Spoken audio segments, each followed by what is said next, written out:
Hello, good morning, and a very happy Rusev Day to one and all. Andy here for What Culture Wrestling, fresh off the back of another WWE pay-per-view all-nighter for Elimination Chamber, which was, okay, I guess?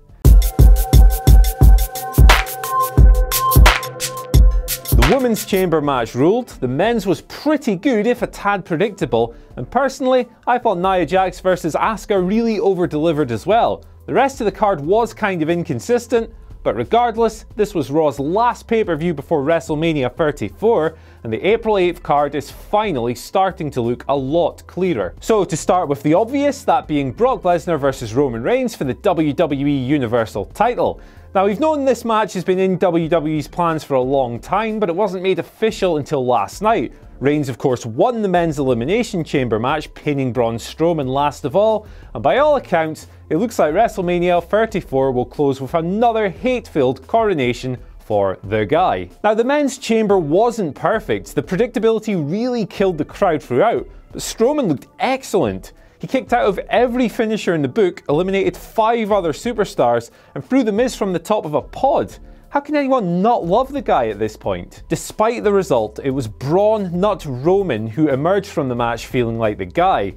But they didn't really offer any hints as to where they'll head with Strowman for WrestleMania. Perhaps they could throw him into the Universal title match, make it a triple threat. Or maybe they'll push forward with the Intercontinental title feud with The Miz that was hinted a few weeks ago. We'll find out over the coming weeks. Now, over in the women's division, with both of them winning last night, it looks like we're getting Alexa Bliss versus Asuka for the Raw Women's title, which really feels like the money match for that division at the moment. There's just one caveat here though. Nia Jax really brutalized the Empress of Tomorrow after their singles match at Elimination Chamber, so maybe they'll throw her into the mix as well. Now, speaking of their division, Sasha Banks finally turned heel on Bayley last night, booting her down from a chamber pod and brawling with her throughout the match.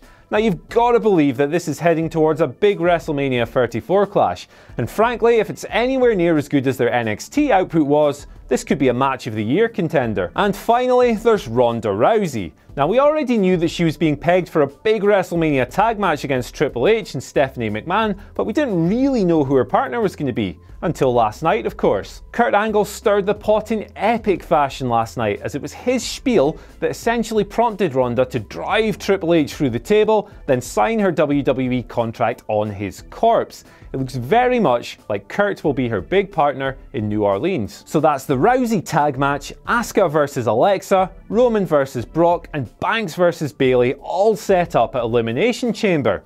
Not bad for a day's work, right? Now, WrestleMania is still over a month away, and there are plenty of twists and turns to get through before we hit April 8th. But at the moment, these matches definitely look likely. So what do you reckon of all these matches? Do you think they'll happen, or will WWE switch their plans up along the way? Let us know in the comments section below. Don't forget to like, share, and subscribe. And as always, I've been Andy for What Culture Wrestling, and you've been lovely. Wow, wasn't that great, guys? I don't know, it's your decision. Subscribe if you enjoyed it down here. Check out more of our content over here, or check out some of our other channels over here. Oh, you better click it before I do. No, seriously, you should click it though.